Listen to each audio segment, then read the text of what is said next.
안녕하세요. 매일 아침 말씀 묵상에 오신 여러분을 진심으로 환영합니다. 4월 6일 목요일 모든 씨앗은 열매를 맺음. 모든 씨앗은 반드시 열매를 맺습니다. 그리고 그것은 심은 것을 거둡니다. 같은 종류를 거둔다는 것입니다. 선을 심은 사람은 선으로 인하여 오는 축복을, 악을 심는 사람은 악으로 말미암아 징벌을 거두게 될 것입니다. 심은 것보다 언제나 많은 것을 거두는 것처럼 우리가 한 일은 적지만 주님은 우리에게 베풀으시는 한없고 풍성한 은혜를 우리에게 베풀어 주실 것입니다. 생각할 문제, 하나님의 진노의 큰 포도주 틀이라는 표현은 무엇을 의미하는가? 알곡은 어떻게 되는가? 오늘 우리에게 주는 교훈은 무엇인가? 계시록 14장 15절에는 땅의 곡식이 다 익어 거둔다는 말씀을 하시고, 계시록 14장 18절에는 땅의 포도송이를 거두라고 이야기합니다. 땅의 포도송이는 악인들의 수확을 이야기하고, 땅의 곡식은 의인들의 추수를 이야기하는 것입니다. 천사가 낯을 땅에 휘둘러 땅의 포도를 거두어 하나님의 진노의 큰 포도주 틀에 던짐에 성 밖에서 그 틀에 밟히니 틀에서 피가 나서 마을 굴레까지 닿았고 1600 스타디온에 퍼졌더라.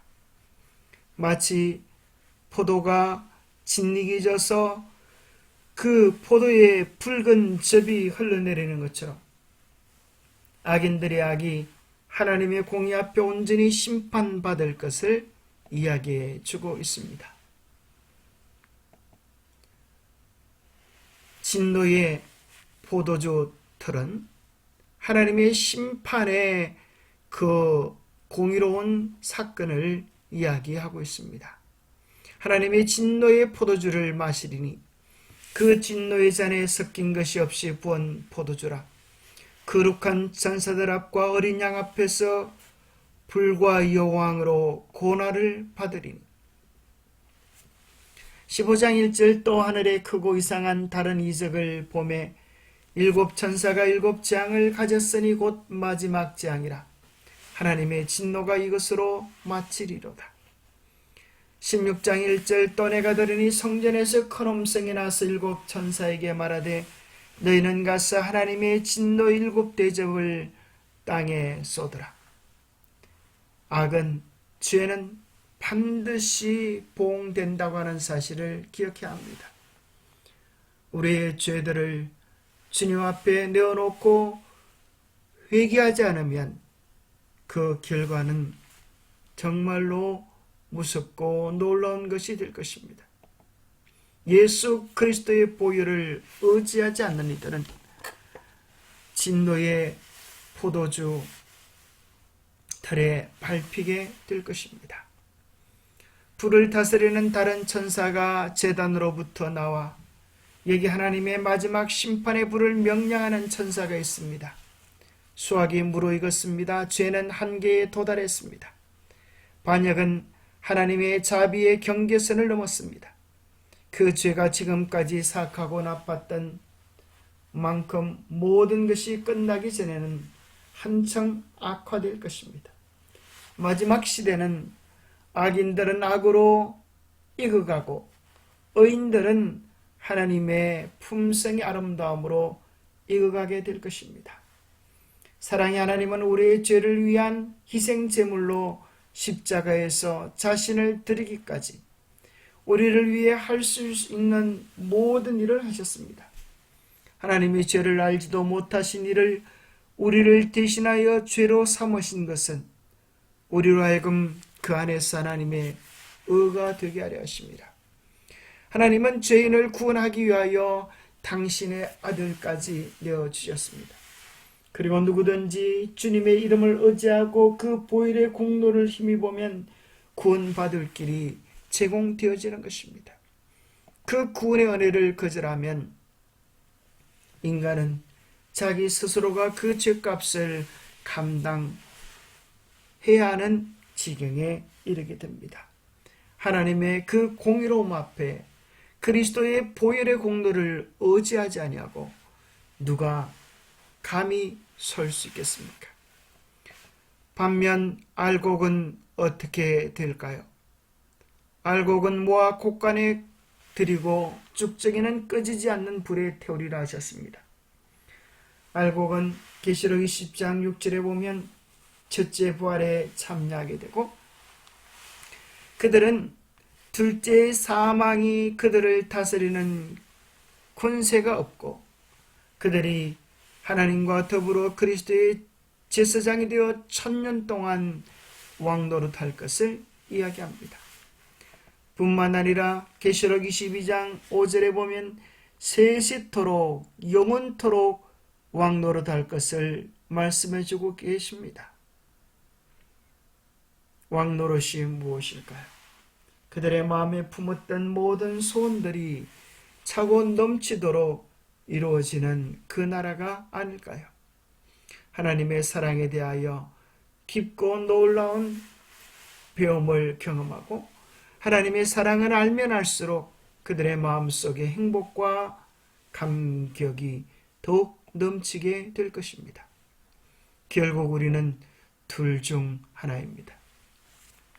하나님의 목표가 우리 안에 이루어져서 하나님의 형상을 회복하든지 아니면 하나님의 뜻을 거절하고 사단의 형상이 우리 안에 새겨지든지 둘 중 한 곳에 있게 될 것입니다. 사단의 목표는 인간의 마음에다 그의 품성을 재현시키는 것이다. 사람이 창조되자마자 곧 사단은 인간에게서 하나님의 형상을 말살시키기로 결심하였다. 그리고 하나님의 도장이 찍혀야 하는 곳에 그의 인을 찍기로 결심하였다. 하나님의 백성들에게는 하나님의 인이 하나님의 뜻을 거절하고 내 고집, 내 주장, 내 의견을 앞세우는 이들에게는 사단의 인이 지키게 될 것입니다. 오늘 우리의 마음, 우리의 생각, 우리의 시간을 무엇을 위하여 바치고 계십니까?